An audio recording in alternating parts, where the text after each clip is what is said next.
So let me introduce myself at the very beginning for just very briefly. My name is Jakub Vejmelka. I live in the Czech Republic in the second biggest city. It's called Brno. And I serve in a small, non-denominational church that I grew up in, and I serve here in Brno as a youth pastor for, I'd say, last 8 years.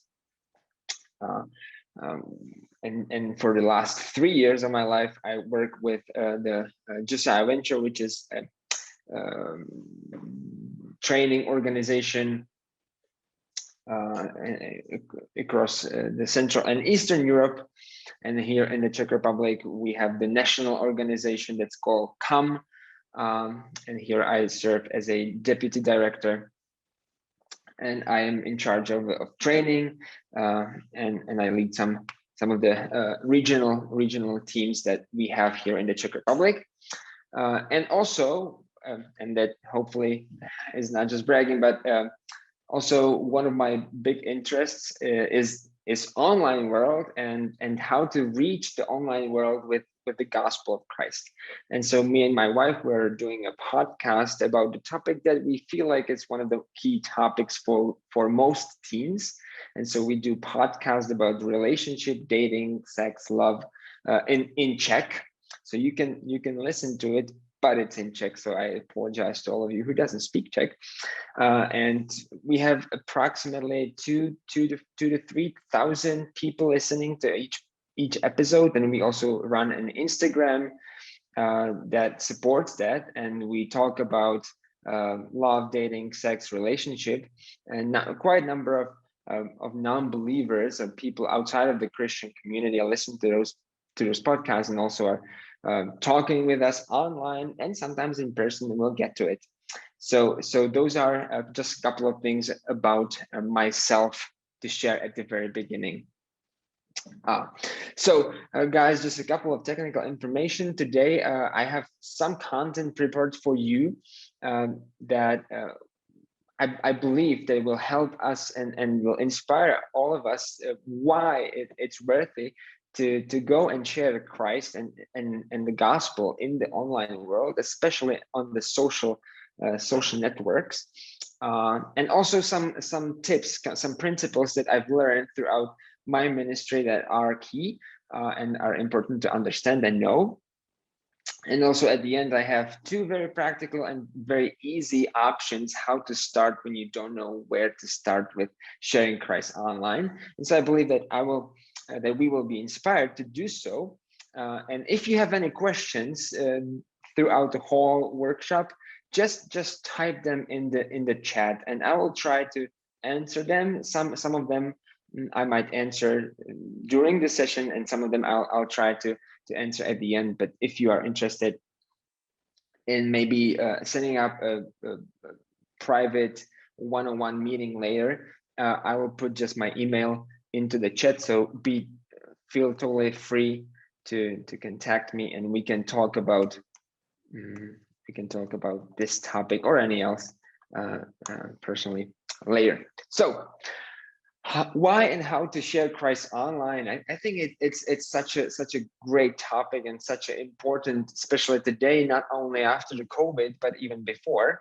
But I think that the COVID showed us a couple of things. First, it showed us that relationships online are not the same as in person, and even the younger generation, they were really missing the in-person time. But at the same time, I feel that at least in my environment, it showed that church and Christians, there are not so many great examples and role models how to share Christ online. And quite frankly, even me and myself, our church and our youth ministry, we were kind of stuck in how to share Christ online when we were not able to meet in person. And because we are trying to motivate and to inspire people to do so, not to be stuck when we can't meet in person, but also to share Christ online when it's possible to meet in person, I put together this presentation, and I hope it's going to be inspiring for you.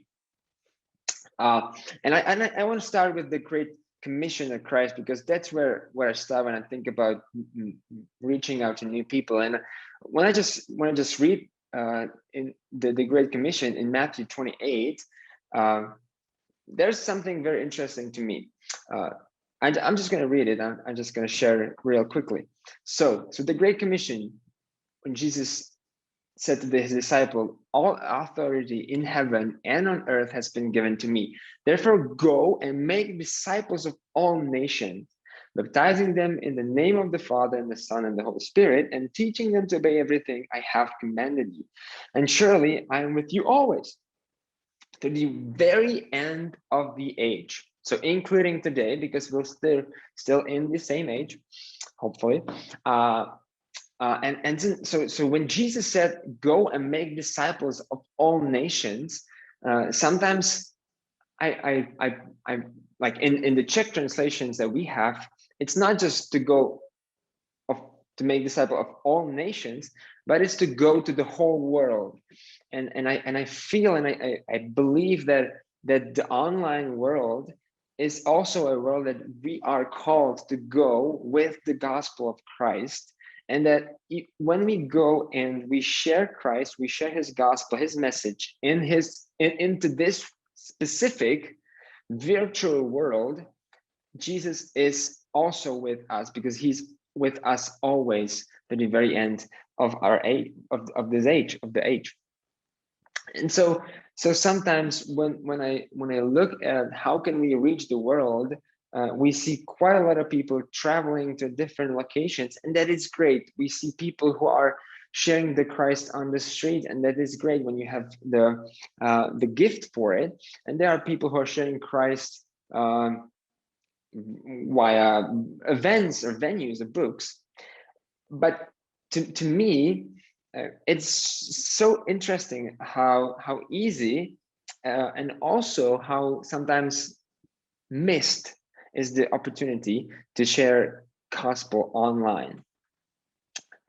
When we look at the world, the virtual reality, the virtual world of social media and online, and we're going to focus on this today, I think there's such a great opportunity for the gospel to be heard and to be seen, and to also be somehow confronted with.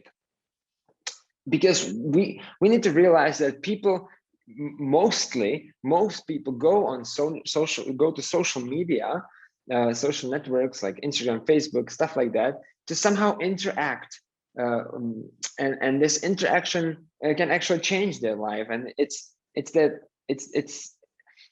the content that they're putting on, and they're expecting, they are eager to have the likes, the comments, stuff like that. And also they do that interaction. It's a very simple interaction, but still it is an interaction. And if it's used well, it could lead further. And we'll talk about that in a few minutes.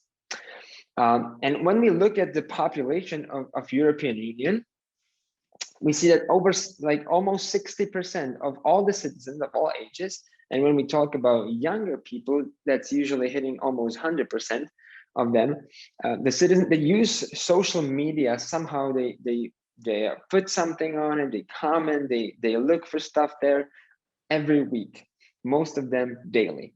And for the Generation Z, for the I generation, which is approximately between 1995 to 2005, is estimated to spend more than 6. Sometimes there's some researchers says 7, some of this is 6. So more than 6 hours online. Most of those hours on social networks like Instagram, Facebook, every single day of their lives. And I think that it becomes a great portion, great part of their lives. And if they can hear gospel clearly within those 6 hours they spend here, it would be great, because it's a lot of time. But to be honest, if you are like me, and if you did not grow up with the social media in your hands like I did not, you feel like, yeah, it might be good opportunity, but at the same time, it's not so black and white. There are some threats, and yes, totally, I agree. And if we think and talk and pray about how can we share Christ in the environment of online, especially social networks, we need to realize those threats and not just close our eyes. So yeah, people who spend more than 5 hours online daily, which we understand that for the I generation, that's most of them, they are more likely to show depression symptoms and actually experience depression. Over 200 million people worldwide are addicted to social media. So yeah, the addiction is a huge topic. How can we help people to get away from the addiction? But you can get addicted to so many different things, and it not necessarily mean that they are bad to begin with. But yes, the addiction to social media and online things in general is something that we need to take in account. And also, when we think about the communication that happens online on the social media platforms like Facebook, Instagram, TikTok, other things, YouTube, many subjects tends to manipulate people, either to buy something, to think something, to do something. And it could go from just marketing, because yeah, many companies use the social media in order to get people to buy something. And you could go further down to abusive activities and many other misconduct. So yeah, social media is not just a beautiful place that is here, and we can just joyfully be there and share Christ, and it's going to be just great. Yeah, there are so many threats, but I believe that is yet another reason why we as a church, as a Christian, should and need to think about and pray, how can we bring the light of Christ, bring his message, bring his gospel, even into this world, into the specific world of online, of social media. Because when we look at the Bible and we look at another parable of Jesus that he's sharing with us through the Bible, even for today, is that is this parable of the lost sheep. I'm just gonna read it because it's so powerful. Suppose one of you has 100 sheep and loses one of them. Doesn't he leave the 99 in the open country and go after the lost sheep until he finds it? And when he finds it, he joyfully puts it on his shoulders and goes home. And he calls his friends and neighbors together and says, "Rejoice with me, I have found my lost sheep." And there are so many lost sheep in the environment of social media. And if we are stopped by understanding the threats and seeing it, yeah, we can't just go there because it's just bad, we might lose those single sheeps, because it's not just one sheep. It's a lot of people who are there. And sometimes it is for us stepping out of our comfort zone, and going out somewhere to look for those lost sheep. But I think that is exactly what Jesus is calling us to do. And I totally understand that it is not easy, and that sometimes we get lost into how the environment of social networks and media work.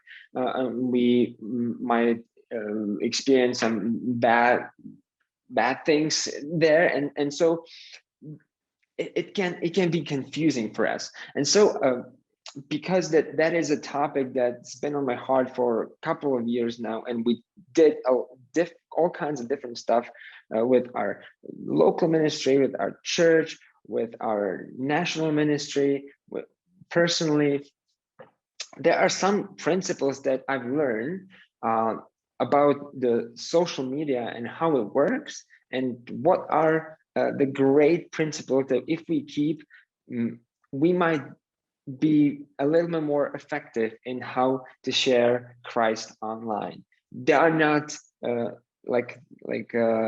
not like 10 commandments. They are definitely more principles, but those are 5 principles that I learned that are so valuable, and I'm trying to simplify it a little bit so we can remember. So I'm just going to remind you that if you have any question, just feel free to type it into the chat and I'll try to answer it either throughout the rest of the session or at the end. So let's go for the principles, because that's interesting. How can we share Christ online? So first principle I have, and it's the key one, that's the number one: authentic. Be authentic. Authenticity has been repeatedly named as one of the key things for the younger generation, but it's becoming this very, very valuable valued thing, is to be authentic. Now, and the interesting thing, especially connected to how to share Christ online, is that people can understand, or are very understandable, or they're very capable of understanding or smelling that you are trying to put some agenda on them, that you're not just sharing something from your heart, but you are actually trying to get them to do something that they don't want, but you want. And that is actually how many subjects, like companies and even people, work on social media. And so people develop this kind of smell, this taste and ability to see whether you are trying to put some agenda, and they are defensive against it. So if you want to share Christ online, some biblical truth, the way how your life works, it needs to be your way. And what does it mean? So it means that it needs to somehow be corresponding to your activities online. So if you are someone who is very active on social media, that is great. That is great. Incorporate Christian message, the gospel, into what you share automatically. If you are not very active on social media, don't just start reposting a lot of Christian content. Also, if you are sharing things, and the authenticity needs to also go to the visual way. So if you are, I don't know, for example, if you share a lot of stuff about nature and then suddenly you switch to a completely different graphic style on your post, on your videos you share, it's gonna look like now it's the agenda, like you're sharing your life a little bit different, and now it's a little different. And the way I understand it works, and it worked many times for me, is that I need to be very, very careful about to incorporate the message of gospel into how I react in social media every day. The way I speak, the way I write, the way I put the pictures, it should all be authentic, just my way. So if you see something online, you say, well, that's great, I'm just going to repost it. Probably a better idea is to at least put something that is you, because authenticity is the key word for how to share Christ online. And people are very, very capable of telling whether you are trying to put some agenda, just reposting because someone told you so, like me, or you're really actually sharing you and your life and your way with Christ and the way that he's affecting your life. So authentic, be authentic. I've already started talking about it, but personal. Don't just repost, be personal, because internet, especially social media, is full of stuff, full of marketing, full of thoughts, motivational speakers. There are tons of content. And if you want to be heard, if you want to be seen, if you want to be standing out a little bit, it's going to be difficult.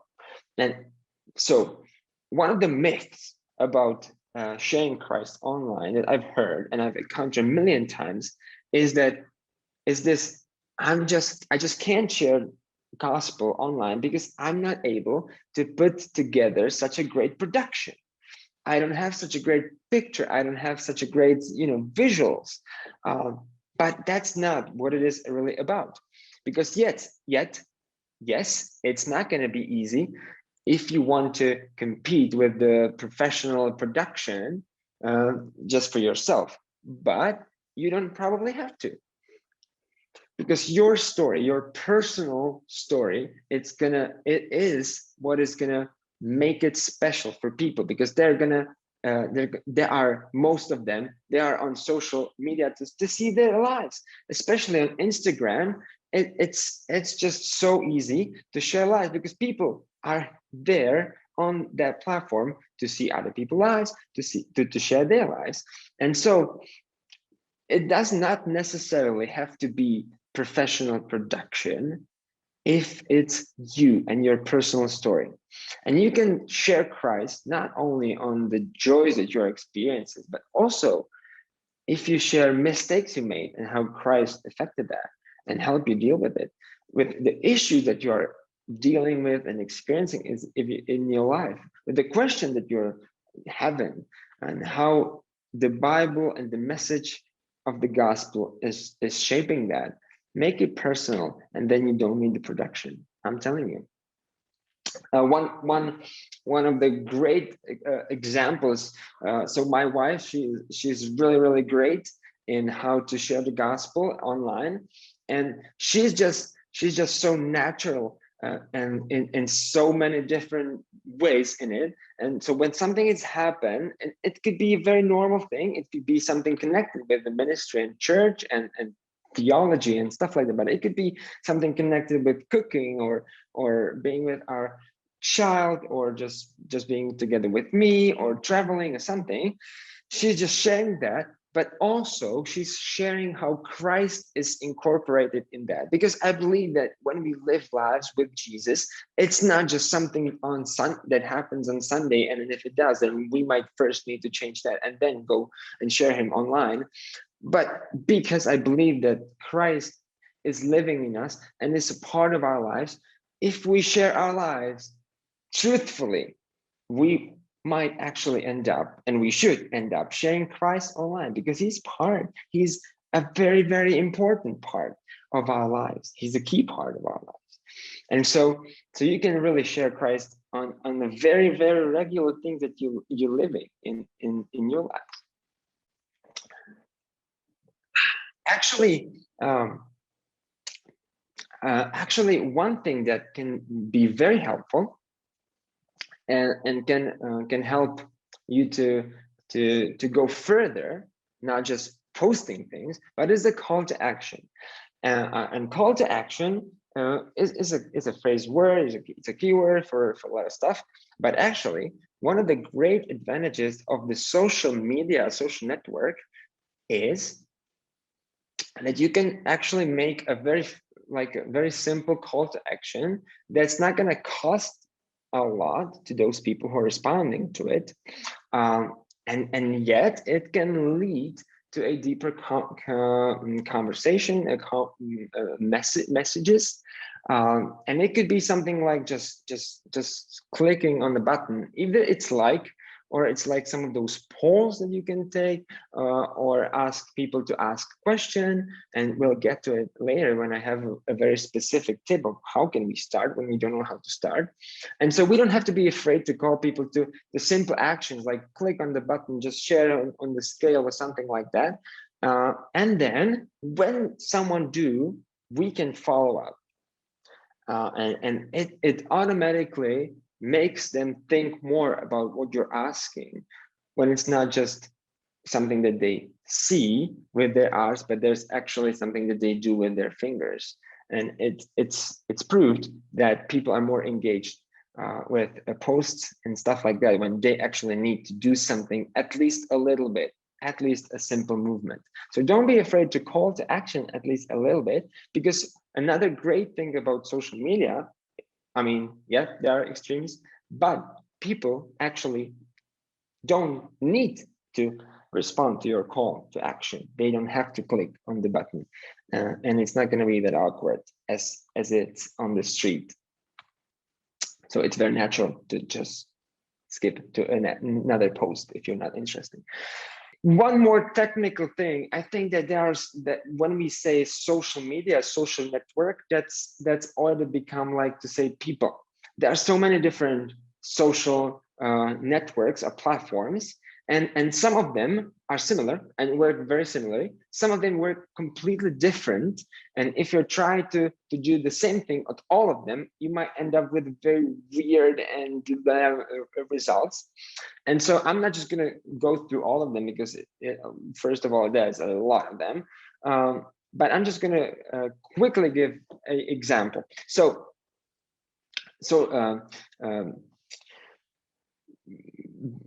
because Instagram is one of the key platforms for the generation like millennials and generation generation, the older one, that will be one of the examples. And Facebook, because it's still almost one of the normalist, and most people have it. And then YouTube, because that's usually underestimated. So all of those platforms work a little differently. On Instagram, it's really connected to your life and your experiences, and so there you really need to focus on that it's connected to your daily life, because that's what mostly Instagram is understood is for. It's not really actually, but still people see it as, yeah, that's where I share my life, like daily, what I'm cooking, what I'm eating, when I'm traveling, when I'm working, that's when I'm going to share it. On Facebook, it's a little different, and it's usually today mostly used as a sort of work-based platform. When you work in some groups, you have some chats, and so sometimes what we do on Facebook is that we use those groups to actually talk about it, and we invite people to join some groups, and we can talk about stuff they are interested in. We can answer the questions that they have. We can talk about the difficult stuff that they are facing, but it's more like, yeah, we know who we are, and it's already a little closed community, even though it's not necessarily like just my family or just my church. But it works more that I communicate with a specific group there, not everyone, not anyone. And YouTube is one of the most underestimated tools, I believe, for church, because we say, okay, so that's just where we put maybe our sermons, but actually it is, even for younger generation, YouTube has been #1 platform when they look for stuff. When they want to learn something, they go to YouTube. When they want to understand how something works, they might also go to YouTube. So when they want to understand something about Christianity, they might also go to YouTube, and they would find crazy stuff, but also some great stuff, obviously. But I think that the way YouTube works is a little different. The way the Facebook works is a little different, and not talking about TikTok, Snapchat, and stuff like that. But we need to understand how those platforms works, so we go for the right way how to use it. And if you feel like I said a lot of words that you've heard for the first time, maybe second time in your lives, don't be afraid. Just start with what natural is for you. If you use Facebook, just use Facebook. If you use Instagram, just use Instagram. That's great. You don't have to cover it all. Even the biggest influencers on the social media, the people who are really followed by millions of people, most of them don't use all of the platforms, but just some. So yeah, don't be afraid. And then number 5, and I want to talk a little bit also about the question is in the chat, how to be careful, because yes, we need to understand that the online world, the world of social media, is a great opportunity, but also it's not just that black and white, and there are some threats, and we could go very naive. So I'm going to share with you a couple of my personal experiences, and they're not going to cover all of the topic, but here's just a couple of tips. So first, I think that there are so many great resources, even non-Christian, like secular how to protect your privacy online. And if you want to share Christ online, you should read it and you should do it. And you should probably teach it to your congregation, church, youth group, small group, team, family. Those are just things that the same way as we were taught to look left, right, and left while crossing the street, we should teach people around us how to protect ourselves on social media. So those are the basic stuff. I'm not going to go through it, and there are millions of resources that are really great. I think that some specific things that could be connected with trying to share Christ online is that sometimes sometimes it could be that it feels like you communicated with a person while actually the person that is behind the account is someone different, and that is very dangerous. And that's also the way how many abusive situations starts, and it happened to us a couple of times. And it happened. Different types of situations happened.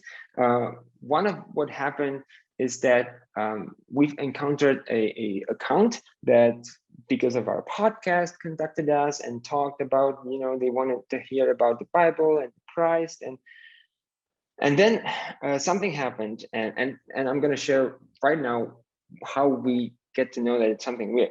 So if you paid attention, pay attention to details in how are the person communicating certain things. If you paid attention whether it fits to who he or she assumes to be. Sometimes when you find a little like a weirdness in it, it could be a warning. And so with this particular lady, it was a female account. Some of the answers that she was giving us, and some of the question that she was asking, it felt like there's no way that 18-year-old lady would come up with such questions.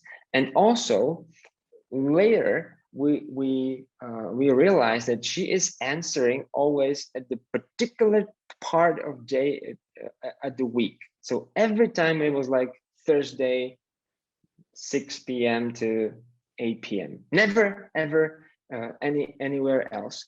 And so we were like, okay, so it's a little weird, so let's go for it. And we did some Google online research, and we found out that that's the way how some of the sects, some of the cults work, that they get like 3 or 4 or 5 people together. They create a fake account, and then they are trying to persuading people, Christians, non-Christian, doesn't really matter, to join them. And so, yeah, we were like, okay, so let's look for it. And yes, in few days later, actually, we realized that is exactly what is happening, and we ended this conversation. Also, I think that one of the things that we need to be careful is that sometimes it could lead us to a in-person meeting. So, and that is great. When someone is willing to talk about Jesus online, that is great. And when someone is willing to talk about Jesus over coffee, that's also super great.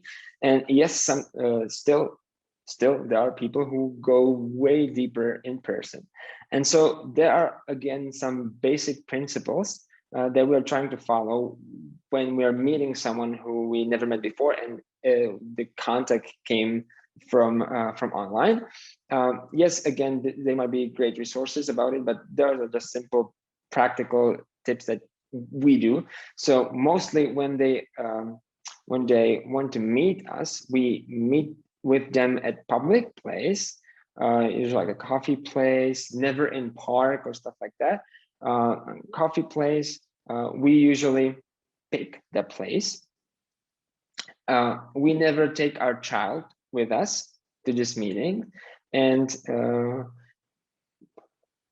usually we go a little later.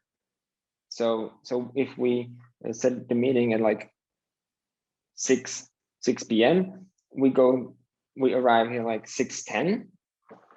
So we see that person first there, and if he's not there, we don't go there.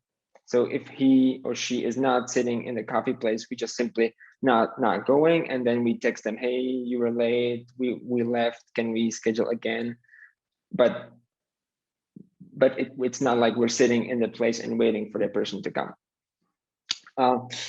And we met quite a lot of people in person, and it was usually great. So I don't really have like a super bad experience, because we're trying to keep these protective principles. But yes, we need to be careful. We need to be very, very careful. Also, what we need to realize is that yes, people will gonna hate